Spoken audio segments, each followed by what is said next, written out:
Bonjour et bienvenue. Aujourd'hui, présentation du CVV Adros. Le CVV Adros a été designé par Dylan Mallory, qui fabrique aussi d'autres couteaux. Enfin, qui fabrique, il design aussi d'autres couteaux pour d'autres marques, hein. Donc, ce Adros, ça faisait un moment qu'il était dans la liste de souhaits. Il y a une promo récemment, là, avant toutes mes dernières annonces, mais voilà, il était en commande encore. Et du coup, j'ai craqué, hein. Il a un prix public de 70 $, un prix chez Knife Tools de 70 € normalement, donc 70 €. Actuellement, il est aussi en promo là, à 52 € pour info. Chez Tailknife à 80 francs. Il a une longueur fermée de 106,7 mm, une longueur ouverte de 191,7 mm,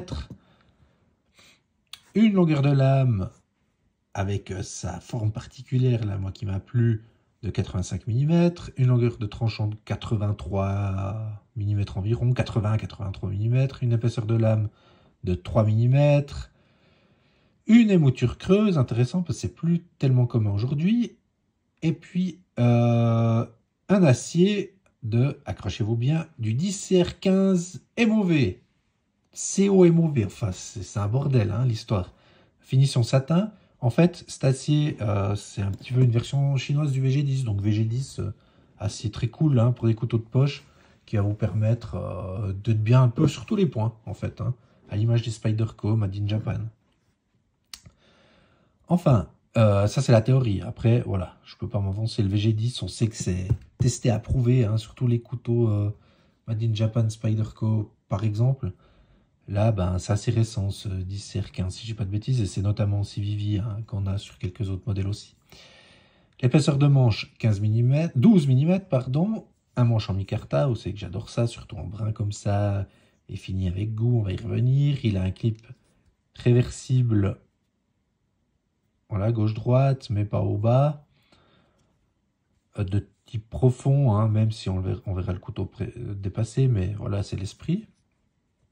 Un système d'ouverture par tétet, un blocage de lame par liner lock, solide, mais facile à désengager, un système de roulement à billes pour le pivot, tout est ajouré dedans, parce que il fait que 72 grammes, 72,8 grammes pour être exact, hein.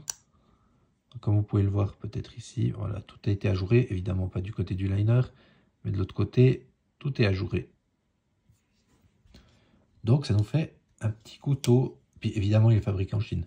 Ça nous fait un petit couteau, ma foi, très agréable en main, dans la poche, peu encombrant, avec une taille de lame très intéressante. Les moutures creuses, alors que je disais avant, ce sera un avantage pour ceux qui aiment ça. Moi je découvrais un peu en fait, j'ai quelques autres couteaux avec une mouture creuse, mais ça s'utilise un petit peu autrement, hein, quand vous coupez des aliments. Voilà, c'est un petit peu différent là, vous coupez votre viande séchée, tchac, vous devez prendre plus d'angles, enfin, c'est différent, hein, c'est agréable aussi. D'ailleurs, il y a les bucks, hein, qui sont comme ça, il faudrait que je les présente une fois ces bucks, mais que je les utilise vraiment avant, mais bon, avec leur poids là d'enclume, enfin bref, on n'est pas là pour parler d'eux, mais ça y viendra. Ça y viendra. Donc, ouais, comme d'hab avec CVV, la finition est excellente. Ce que j'aime bien, c'est que là, tout est cohérent, contrairement à ici, où c'est qu'on a du noir, du brun, du gris, enfin tout est mélangé. Et que là, vous voyez, les platines sont... Voilà, c'est cohérent. Il n'y a pas du mélange de couleurs. C'est ça aussi qui me plaisait sur ce modèle. C'est quoi là? C'est gris et brun. Point. Évidemment, bon, le logo. Mais sinon, voilà, c'est beau, c'est bien fait. C'est un joli design. En plus. Alors après, agressif ou pas, ça c'est un peu une question de perception. Je trouve que quand un couteau est fini comme ça, avec une lame droite, c'est pas trop agressif. Mais d'autres diront le contraire, hein. Sinon, ouais, bonne prise en main. À nuancer peut-être, mais très bonne prise en main de prime abord, hein. Vous voyez, Jinping ici. Ici, on a, malgré qu'il n'y en ait pas forcément besoin, on a une place pour mettre le doigt, là, l'encoche, qui est très agréable. On va pas venir se couper, hein, ici. C'est vraiment... Ah, autofocus, ouais. Là, vous voyez, pas de souci, hein. Vous pouvez forcer, vous n'allez pas vous couper. Sinon, bah, dans les défauts, alors malgré qu'on a une bonne prise en main, je pense qu'à certains, le manche, ça a gêné qu'ils soient aussi fins. Honnêtement, ouais, c'est pas... Alors, tu vois, si vous l'utilisez pour manger, par exemple, ce sera rien à dire, c'est super. Hein. D'ailleurs, il est très agréable pour ça. Bien en main ici, il fait pas de mal, enfin, c'est top. Mais si on se voulait faire, vous avez peut-être... Ouais, il manque peut-être un demi centimètre, hein, pour que le manche soit vraiment agréable. Mais d'autres vont apprécier dans d'autres situations qu'il soit fin. Voilà. Mais il faut le savoir, le manche est assez fin. Puis en plus, ils auraient pu peut-être un petit peu... ouais. Mais bon, ça aurait cassé le design fermé, voilà. Ça, c'est autre chose. Hein. Mais sachez que le manche est assez fin dans la prise en main. Alors, évidemment, la pointe, pour les bricolox, la pointe est toute fine. Faut pas essayer d'aller ouvrir des boîtes de conserve avec ça. Je pense que vous allez le péter. Clairement. Ouais, je sais plus qui c'est qui m'a fait la réflexion sous la vidéo du Spyderco Paramilitary 2. Hein, qui disait que... Je crois que c'est JLS, si je dis pas de bêtises. Qui disait que c'est assez fin, là. Bah oui, mais un couteau, voilà. Alors certes, c'est aussi fait pour planter dans certaines choses. Du bois ou des choses comme ça, mais...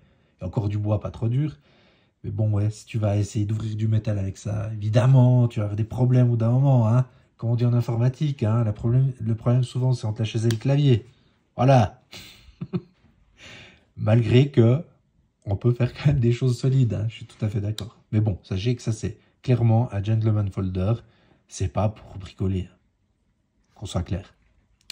Et puis, ben, dernière chose, en fait, je me suis un peu attelé à vous le présenter parce qu'apparemment, même sur le site de Vivivi, oh, je vais y arriver, Civivi, voilà, il est en discontinued, c'est-à-dire qu'il est en abandonné. Donc, je pensais les derniers stocks chez les fabricants, chez les revendeurs, mais il va être dur à trouver bientôt.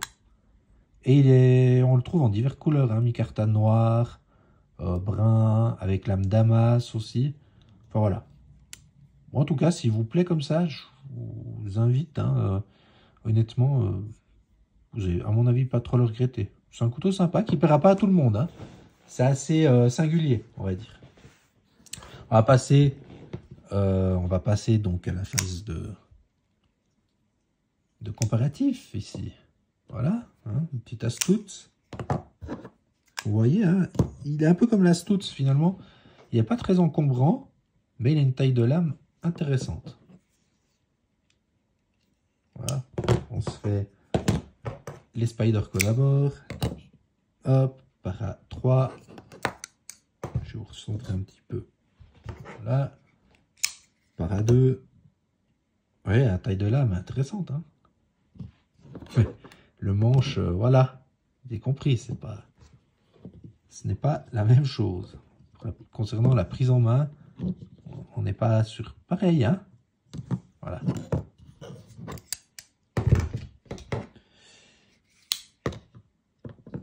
Comme d'hab, n'hésitez pas à mettre 1,5, Delica 4, Endela, Endura. Vous voyez, quasi la longueur de tranche en Endura. Non, j'abuse un peu, mais on n'est pas loin. Hein. Endura, hein, c'est bien. Hein. Tenacious, Manix 2, Centofante. Voilà, ça pourrait être un peu... Voilà, un VG10, un peu classe comme ça. Voilà, c'est un petit peu le même esprit, peut-être le manche. Ah, le manche est quand même beaucoup plus épais sur un Centofante. Hein. Ouais, Centofante qu'on a très bien en main. Et qui a une émouture assez spéciale aussi. Hein. Mais pas pareil. Enfin, sinon, ben, en restant chez Civivi, enfin, Winknife, voilà, un Banter, évidemment un Elementum, et un Elementum Button Lock. Voilà. Donc on voit ici qu'on a quand même une lame Voilà, par rapport à un button lock hein, qui a une très belle lame. Enfin, un élément button lock, on voit qu'on est vraiment grand là. Hop. Voilà, deux couteaux, pareil mais pas pareil. Hop, on ferme, on ferme, on ferme. On va terminer avec les derniers. Évidemment, un petit rat 2. Hop.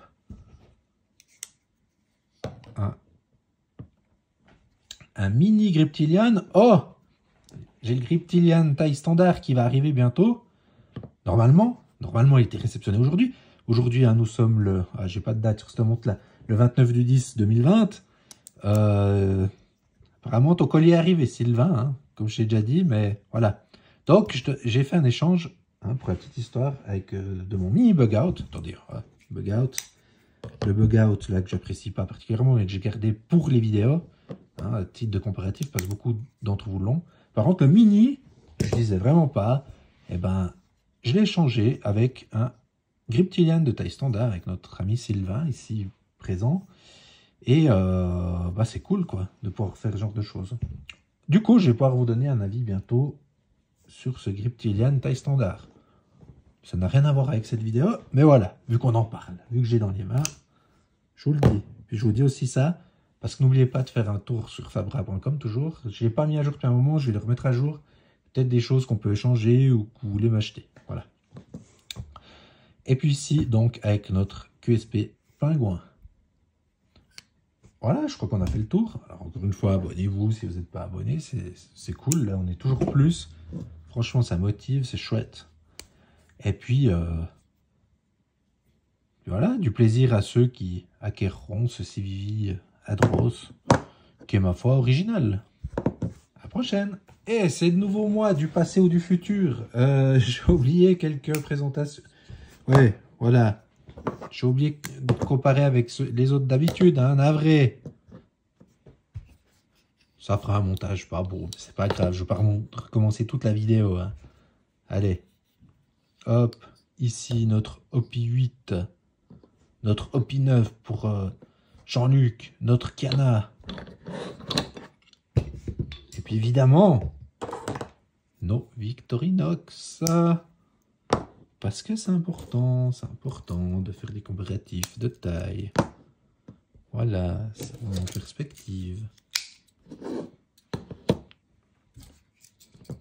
Voilà. 130. Voilà. Ça fera un rafistolage dégueulasse. C'est pas grave. Je m'en excuse. À la prochaine.